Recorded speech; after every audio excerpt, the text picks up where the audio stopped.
जय हिंद दोस्तों, मैं एयर वेटरन कॉर्पोरल मोहन रंगन चेन्नई से। दोस्तों, आप सबको मालूम है कल नोटिफिकेशन निकला है एमओडी से, और उस नोटिफिकेशन में वही चीज जो दिया है जो 2015 का रिपीटिशन है। वो आप लोगों ने ध्यान से देखा होगा, कुछ लोगों ने देखा होगा, बहुत लोगों ने नहीं देखा होगा, मुझे मालूम है। पैरा नंबर कॉलम नंबर 2 उसमें जो दिया है average maximum minimum calendar year 2018 का जो भी होगा वो पास्ट पेंशनर को दिया जाएगा। इसका मतलब है कि 2018 का जो मैक्सिमम मिनिमम का जो एवरेज है वो पुराने पेंशनर को मिलेगा। और उसमें एक क्लास और भी है, जो पहले जो ज्यादा ले रहा उनका प्रोटेक्शन हो जाएगा, यानी कि उनका कम नहीं होगा। दोस्तों, मैं पहले भी मैंने वीडियो में यही बताया कि नोटिफिकेशन में इनको ये बताना जरूरी है कि जो कम ले रहा है 2018 मतलब 2016 के बाद जो रिटायरी है जो कम ले रहा है उनका जो है पहले वालों के साथ बराबर होगा। ये नोटिफिकेशन में आना जरूरी, मैंने पहले बताया। दोस्तों, इन्होंने देखो, ये इंग्लिश एक ऐसा लैंग्वेज है, इन्होंने वो नहीं बताया। इन्होंने यही बताया कि 2018 कैलेंडर ईयर का मैक्सिमम और मिनिमम का एवरेज निकाल के वो पुराने पेंशनर्स को पास किया जाएगा। और जो पुराने पेंशनर्स जो ज्यादा ले रहे हैं उनका जो है पे प्रोटेक्शन के अनुसार वो कम नहीं होगा। यानी कि 2018 में अगर किसी को फायदा हो रहा है, पहले पुराने पेंशनर्स उनका फायदा होगा। लेकिन हम ये जानना चाहते हैं कि जो सुबेदार मेजर का जो उन्होंने दिया है 37,600 रुपए जो दिया है, 2018 में कोई सुबेदार मेजर ले नहीं रहा। एवरेज कैलकुलेशन में किसी एक पीपीओ दिखाने के लिए बोलना। जो नायब सुबेदार है 2018 का जो रिटायरी कोई भी जो है 28,000 रुपए ले नहीं रहा, तो उनको इसका मतलब है 2018 का जो मैक्सिमम मिनिमम जो एवरेज है वही ओआरओपी में देंगे, या 2014 में जिनको ज्यादा मिला है वो 2018 वालों को मिलेगा या नहीं मिलेगा, इसके बारे में एक लफ्ज भी नहीं बताया।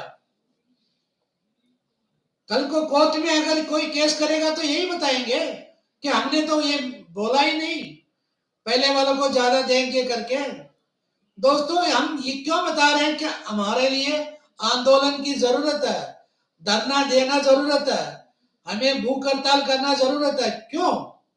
वजह यही है क्योंकि ऑफिसर्स का जो है 2016 मतलब जो ऑफिसर्स 2016 से पहले जो रिटायर हुआ है उनका 2.57 से मल्टीप्लिकेशन किया हुआ है।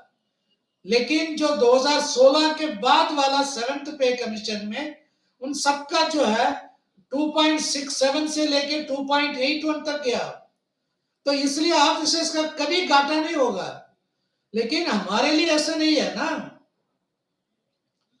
कुछ ऐसे ऐसे लोग हैं जो कहते हैं कि एक्स ग्रुप स्पेशल ग्रुप होता है। अरे मूर्ख, अगर एक्स ग्रुप स्पेशल है तो second group, third group, fourth group जब ये सब अलग अलग था वो क्या कम थे? एक्स ग्रुप में जो जितना पढ़ा लिखा है वो इतना ही वही ग्रुप वाले भी है। ऐसे एक्स ग्रुप वाला स्पेशल काम करता है, इसलिए उनके बारे में बात मत करो। ओआरओपी 1 में नोटिफिकेशन में कहीं भी एक्स और वाई का जिक्र ही नहीं है, लेकिन बाद में इन्होंने जबरदस्ती घुसाया। और ये मूर्ख कहता है कि जो अपने आप को बहुत ज्यादा पढ़ा लिखा जो समझता है वो कहता है कि इसको मतलब बताना जरूरी नहीं है। यही बताएंगे ना बाद में, बताना जरूरी नहीं है, बताना जरूरी नहीं है। हम तो इसी उम्मीद में बैठे रहे थे कि मतलब एक्स और वाई खत्म हो जाएगा, एक्शन वही तो खत्म ही नहीं हुआ ना वॉर OP1 में, अब वही होने वाला है अभी भी। अब 2000 अभी जितने भी है ना नायब सूबेदार सूबेदार सूबेदार मेजर, ये सभी जो है ये चार्ट देखने के बाद बहुत उम्मीद लेके बैठे हुए हैं। मैं किसी को मतलब निराश नहीं करना चाहता हूं, लेकिन जब तक आप जागरूक नहीं होंगे तब तक आपके लिए खतरे की घंटी है ये। क्योंकि ये इस नोटिफिकेशन के हिसाब से 2018 में जो मैक्सिमम और मिनिमम है वही देंगे OROP2 में, और पहले वाला जो ज्यादा ले रहा वो ज्यादा लेता रहेगा। आप लोगों के बारे में इसमें जिक्र नहीं किया। दूसरी बात है, एक ब्रिगेडियर है, मैं नाम नहीं बताना चाहता हूं क्योंकि अच्छा नहीं लगता है। 2 दिन पहले मैंने उसका भी एक व्हाट्सएप में वीडियो देखा। इतना नालायक, इतना अनपढ़ आदमी, एक ब्रिगेडियर है, एक संगठन जो चला रहा है, वो कहता है कि सूबेदार आनरी, लेफ्टिनेंट आनरी, कैप्टन, इनका नाम इसमें ये पहले वाला जो 23 वाला लिस्ट में इसलिए नहीं दिया क्योंकि वो पहले से ज्यादा ले रहा है। अरे अक्ल के अंधे, तुम हो सकते हो कि बेवकूफ, लेकिन सारे बेवकूफ नहीं है। 2016 के बाद जो रिटायर हुआ सूबेदार मेजर, वो भी तो पहले वाला ज्यादा ले रहा है। उसका नाम कैसे आया? उसको उनका नाम कैसे डाला? जो हवलदार नायब मतलब जो नायब सूबेदार है 2016 से पहले वाला, मतलब 2014 OROP1 वाले से कम ले रहे हैं 2016 के बाद, उनको भी तो दिया हुआ। तो इसका मतलब है कि इनको कुछ आता नहीं है, और हमारे जो लोग हैं ना उनके पीछे भागते हैं। जो कल जो कपिल ने जो वीडियो डाला था उसी संगठन का ये, और उस संगठन में ज्यादातर कौन है? पुराने सूबेदार मेजर आनरी वाले, और अभी भी यही लोग हैं। दोस्तों जागो, अभी समझने के लिए कोशिश करो। आपके जो है जब तक नोटिफिकेशन में साफ साफ जब नहीं बताएंगे कि जो कम ले रहा है 2016 के बाद रिटायरीज, उनको जो है 2014 OROP1 वालों के साथ बराबरी किया जाएगा, जब तक वो नोटिफिकेशन में नहीं बताएंगे तब तक आपके लिए कोई भरोसा नहीं है। क्योंकि मैं बार बार यही कह रहा हूं कि 2016 के बाद जो भी है 50% लास्ट पेड रन के हिसाब से है, और जो मैक्सिमम मिनिमम एवरेज ये भी लास्ट पेड रन के हिसाब से है। आप लोग नहीं समझेंगे क्योंकि आप लोग जो है ना एक दूसरे के साथ बराबर जो है ना चैलेंज करके जो टेबल्स निकाल रहे हैं, आप उनके पीछे हैं, क्योंकि आप जो सच्चाई बोलने वाला उनको साथ नहीं देते हैं। सच्चाई ये है कि आप जितना सोचते हैं रियल उतना किसी को नहीं मिलेगा। हो सकता है आप इसे इसको जितना डाला उससे ज्यादा मिल सकता है, लेकिन JCO जवान का जहां तक सवाल है, आप लोगों के लिए तो मतलब ना के बराबर समझ लो। हाँ हवलदार तक है, लेकिन किस हिसाब से देंगे इसका भी कोई भरोसा नहीं है। क्योंकि 2006 के बाद कोई भी सिपाही का जो है डॉक्यूमेंट नहीं है लास्ट पेड रन का। 2016 के बाद कोई सिपाही का नहीं है, कोई नायक का नहीं है, और जब दोनों का नहीं है तो मैक्सिमम मिनिमम एवरेज कहां से निकालेंगे 2018 में? यानी कि ये एक गेस वर्क करेंगे, अप्रॉक्सीमेट डालते जाएंगे, और जो भी टेबल बनाता है ना कैलकुलेशन करके, मतलब ज्यादातर वो है ना मेरे ऊपर ही निशाना मारता है, वो कैलकुलेशन सब बताएगा, लेकिन उसको मतलब वो कौन सा मतलब उसका चाचा काम करता है वहां पे PCDA इलाहाबाद में या CGDA में काम करता है, उनको कैसे मालूम है? ये भी अपने अनुसार बनाता है।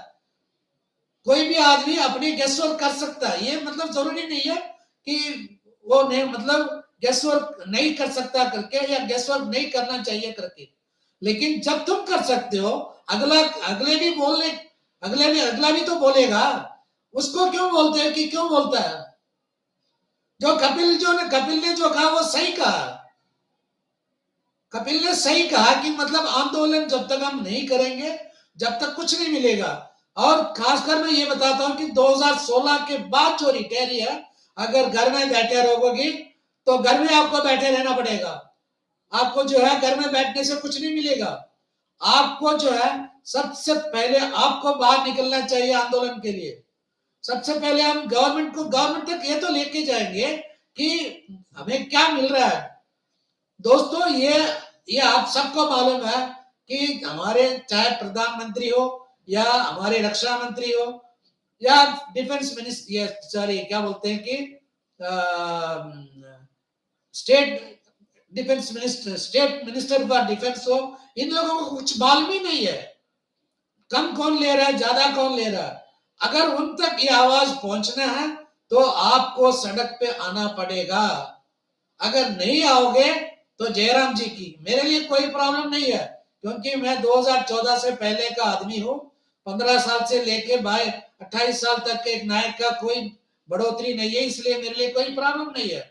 लेकिन 2016 के बाद जो रिटायरी है, आप लोगों के लिए बहुत सारे प्रॉब्लम खड़ी हो सकता है। और 2016 के बाद जो भी रिटायर हुआ, आप मेहरबानी करके 2017 वाला का पीपीओ उठा के देखो, आप ही के रैंक का 2018 का देख लो, 19 का, 20 का, 21, 22।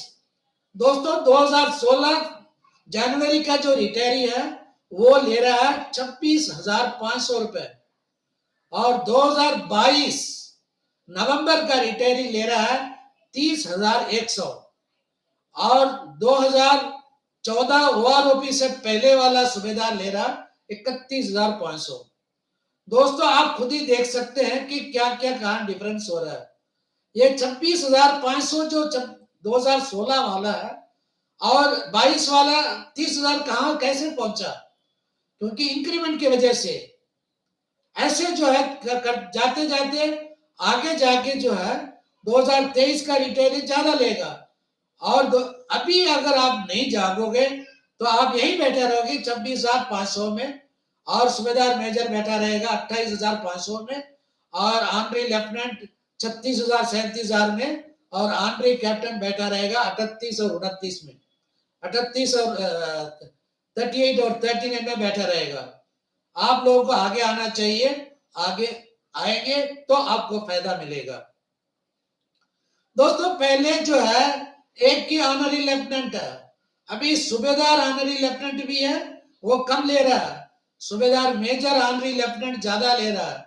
ऐसे बहुत सारी चीज है, आपको मतलब ध्यान नहीं है, आपको मालूम नहीं है, क्योंकि आप जो है ना जहां 100 रुपए किसी ने डाल दिया उसके पीछे भागने वाले हैं। मैं ये कहते हुए नहीं डरता हूं, मुझे शर्म आता है ये कहने से, क्योंकि आप लोग जो है ना सच्चाई सुनने से और सच्चाई पढ़ने से, सच्चाई शेयर करने से आपको डर लगता है, आपको शर्म आता है, आप डरते हैं सच्चाई सुनने से। दोस्तों आगे आ जाओ, हमारे जो 2023 बहुत सारे आंदोलन देखेगा, बहुत सारे मतलब हंगर स्ट्राइक या कुछ भी देख सकता है, लेकिन जब तक आप लोग आगे नहीं आओगे, यानी कि 100 हजारों में नहीं लाखों में आना चाहिए।